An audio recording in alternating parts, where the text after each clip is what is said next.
Assalamu alaikum to all SBR students. Welcome back, once again, to episode 2 of our sustainable reporting journey. If you missed episode 1 or the attached document is still gathering digital dust on your desktop, fear not. We won't judge much. But seriously, give them a quick look-see before diving in. Disclaimer: all the material of this podcast is compiled with tech support from HusseinKosi.com. Empowering minds is our mission. Hussein Kosi suggestion is to start episode 2 with an ice-breaking example. Let's start with a business case: seaside resort. Imagine a lovely seaside resort, a family-friendly haven nestled on a beautiful coastline, offering comfortable accommodations, fun activities, and breathtaking ocean views. Ideally, this resort would be a thriving business, attracting guests year-round and contributing to the local economy. However, the reality is that climate change is posing significant challenges, threatening the resort's pristine setting and its long-term viability. Climate change impacts, a double-edged sword. Exposing risk. Turning risks into opportunities. Number 1. Exposing risk. A physical risk: rising sea levels. The ocean is slowly creeping closer to the resort, threatening to erode the beach and damage buildings. This poses a physical risk to the resort's infrastructure and attractiveness, potentially leading to fewer guests and lower revenue. Another physical risk: extreme weather events. More frequent and intense storms, like hurricanes and floods, can cause significant damage to the resort's property and disrupt operations. This represents another physical risk that could result in costly repairs, cancellations, and a loss of business. Number 2. Turning risks into opportunities. Adaptation to manage physical risks. Besides protecting the resort, the team could also build higher, construct new buildings on elevated platforms to stay above rising water levels and potential floods. Embrace nature, create eco-friendly attractions like mangrove forests or artificial reefs to attract nature-loving tourists and protect the shoreline. Become a leader, promote the resort as a model for sustainable coastal development, attracting environmentally conscious guests and gaining positive publicity. Student: there is a need for transparent reporting to expose risks and explore opportunities, thereby enabling informed decision-making. These climate-related risks have the potential to significantly impact seaside resorts' financial performance and long-term viability. Now, the role of IFRS S2 start here. Theme is: standard and transparency reporting is crucial. IFRS S2 requires seaside resort to be upfront about these climate-related risks in their financial reports. This helps their investors and lenders understand the potential financial impact of these risks on the resort's profitability and long-term viability. IFRS S2 requires seaside resorts' financial reports should include detailed information about the specific climate risks they face and the proactive steps they are taking to manage them. This is known as reporting for climate-related risk and emerging opportunities. This transparent reporting helps stakeholders make informed decisions about their involvement with the resort. Student: the bottom line is, IFRS S2 helps businesses like Seaside Resort be transparent about the climate-related risks they face. It encourages companies to take proactive steps to adapt and become more resilient in the face of a changing climate. By providing this critical information, IFRS S2 empowers investors and lenders to support businesses that are committed to sustainability and managing climate risks effectively. Now the podcast will move more specifically about IFRS S2, climate-related disclosures. The content we will cover with this sequence: 1. IFRS S2, objective, relevant definitions and an example.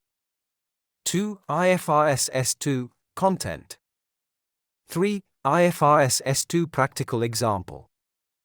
4. IFRS S2, effectiveness. 5. IFRS S2, challenges. Let's start. 3, 2, 1. IFRS S2 specifically applies to the disclosure of climate-related risks and opportunities. The objective of IFRS S2 is to require companies to disclose information about the risks and opportunities related to climate change that could impact their financial performance.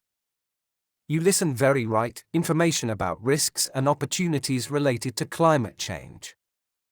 This information is intended to help investors and other stakeholders make informed decisions about providing resources to the company.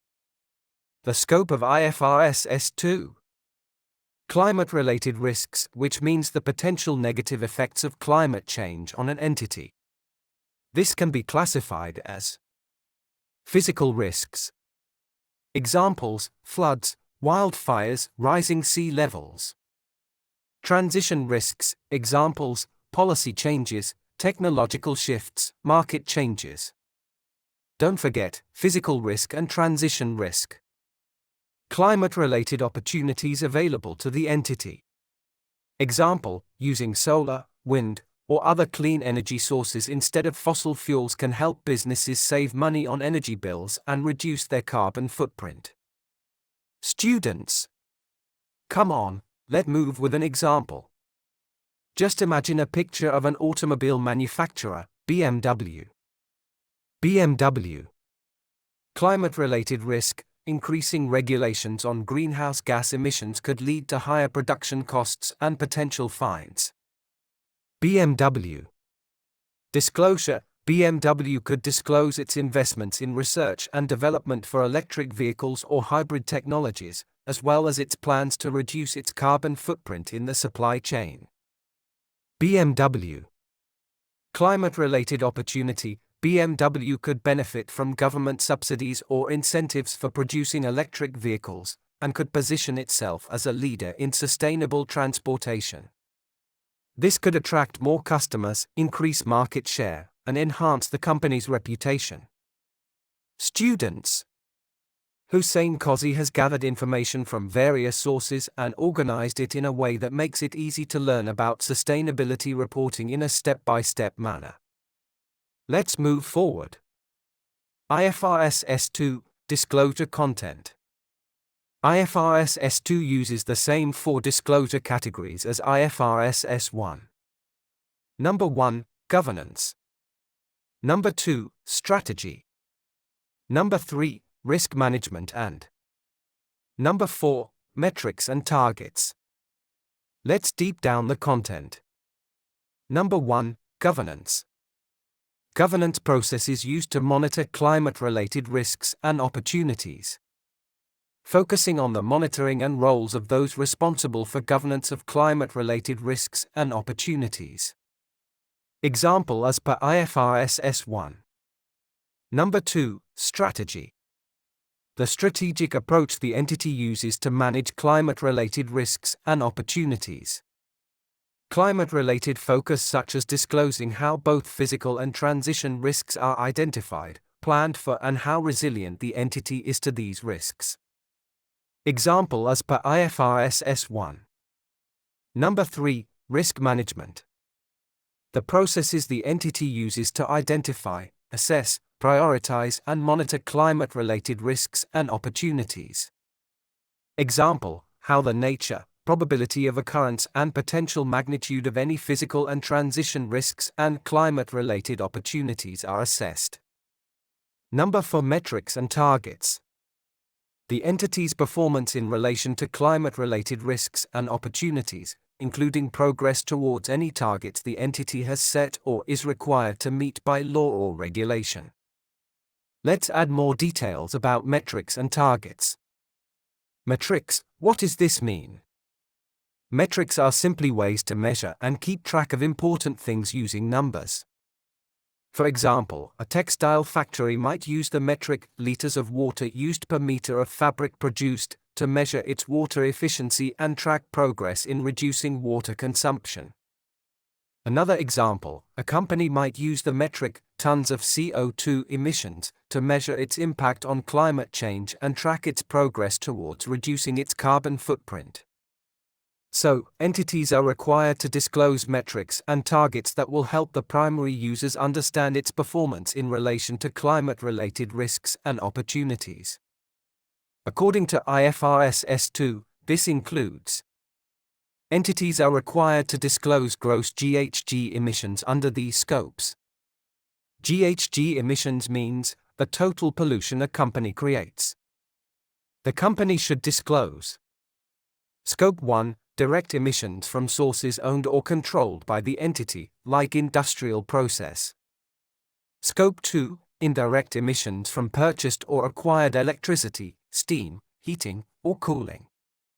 Scope 3, indirect emissions that occur in the value chain, not included in Scope 2. Aha! You can understand the metric disclosure with an example. Students, don't lose focus, right? Let's have another example.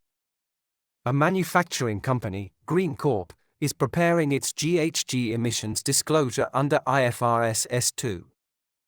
Once again, a manufacturing company, Green Corp, is preparing its GHG emissions disclosure under IFRS S2. The possible disclosure as follows.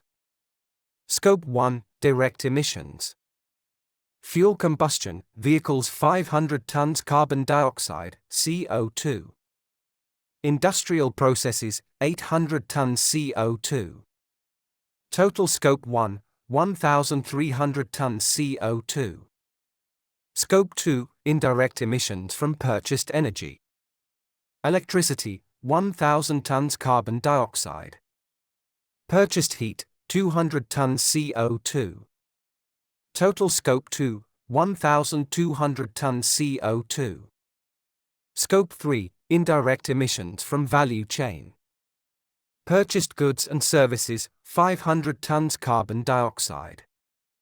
Transportation and distribution, 300 tons CO2. Waste disposal, 200 tons CO2. Total Scope 3, 1,000 tons CO2. Total gross GHG emissions, 3,500 tons carbon dioxide. Students, let's talk about targets. IFRS S2 requires entities to disclose the climate-related targets it has set. Example 1, carbon emission. Company plans to reduce net carbon dioxide emissions by 30% from a 20x0 baseline by the end of 20x9. To achieve this, we will reduce gross emissions by 10% while also making use of carbon credits. By the end of 20x6, net and gross carbon dioxide emissions had reduced by 24% and 2% respectively. We are behind schedule on our gross target but have implemented a new executive management share-based payment scheme which will vest if the goal is achieved. Example 2, water consumption. The company aims to reduce water consumption per occupied room by 20% from a 20x0 baseline by the end of 20x9. By the end of 20x6, the reduction in water consumption per occupied room since 20x0 was 8.4%. We are behind schedule on this goal but continue to explore opportunities to reduce water consumption. Hold the phone. It's time for a turbocharged summary of the highlights we've witnessed so far. IFRS S2 mandates companies to disclose climate-related risks and opportunities, focusing on governance, strategy, risk management, and metrics targets. Governance involves disclosing how the company oversees climate-related issues. Strategy explains how the company plans to address these risks and opportunities. Risk management outlines how the company identifies, assesses, and monitors climate risks. Metrics and targets involve disclosing specific measurements and goals related to the company's climate performance. It includes reporting greenhouse gas emissions across 3 scopes: direct, indirect from energy, and indirect from the value chain. Companies also need to disclose their climate-related targets, including progress towards those goals. Let's move forward. IFRS S2, practical example extracted by Mr. Hussein Kosi. This example, while brief, illustrates how an airline company can apply the 4 core content areas of IFRS S2 to disclose its climate-related risks and opportunities. It highlights the importance of strong governance, a climate-conscious strategy, robust risk management processes, and clear metrics and targets in navigating the challenges and opportunities presented by climate change. Number 1. Governance. The Board of Directors has established a Climate Risk Committee responsible for overseeing climate-related risks and opportunities. The committee reports directly to the board and includes members with expertise in climate science, risk management, and sustainability. Number 2. Strategy. The airline recognizes the risks posed by climate change, such as rising fuel costs, extreme weather events disrupting operations, and changing customer preferences towards more sustainable travel options. The company's strategy includes investing in fuel-efficient aircraft, exploring sustainable aviation fuels, and offering carbon offset programs to customers. Number 3. Risk management. The airline has conducted scenario analysis to assess the potential financial impact of different climate change scenarios. It has identified key risks, such as increased operating costs due to carbon pricing and potential disruptions to flight routes due to extreme weather. The company has implemented risk mitigation measures, such as hedging fuel prices and developing contingency plans for flight disruptions. Number 4. Metrics and targets. The airline discloses its greenhouse gas emissions, including Scope 1, direct emissions from fuel combustion, Scope 2, indirect emissions from purchased electricity, and Scope 3, emissions from the airline's value chain, such as passenger travel and ground operations. The company has set a target to reduce its carbon emissions intensity by 25% by 2030 compared to a 2019 baseline. It also reports on its progress towards this target annually. IFRS 2, Transparent Disclosure Effectiveness. Number 1. Investor perspective. Investors need clear, consistent, and comparable sustainability reporting to make informed decisions.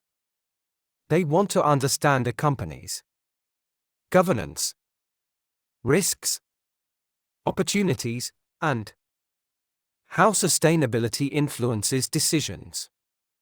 Effective reporting helps investors assess a company's long-term value and make investments that align with their goals.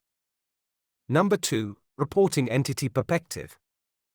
Effective sustainability reporting helps companies reduce risks, better understand and manage regulatory and operational risks, save money, find ways to streamline processes and reduce costs, build trust, show transparency and commitment to responsible practices, attract investment, demonstrate value to investors and lenders, find new opportunities, spot areas for growth and positive social impact, prepare for the future, get ready for new regulations and market trends, stand out, show leadership and gain an edge over competitors.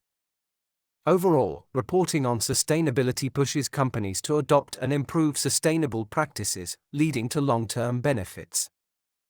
The last point for this podcast. Challenges in implementing Sustainable Development Standards, IFRS S1 and S2. Implementing IFRS S1 and S2 poses these key challenges. Data challenges. Companies may lack sufficient or high-quality sustainability data. Materiality, determining which sustainability factors are most important is complex. Cost and complexity, implementation can be expensive and resource-intensive. Comparability, it's hard to ensure consistency in reporting across different companies and industries. Industry-specific issues, each industry has its unique sustainability challenges. Hussein Koz's high recommendation to read the attached document to cover more details. 1. IFRS 2 Complete Details. 2. SBR Possible Exam Questions, 3 questions attached with the document. For more valuable insights, I suggest you need to subscribe our YouTube channel. Remember these wise words, extract from Al-Quran, you get what you work for. Your efforts and dedication will ultimately determine your rewards and achievements. We appreciate you spending time with us. Students, best of luck for your exams. HusseinKosi.com mission is to empowering minds. Thanks you very much.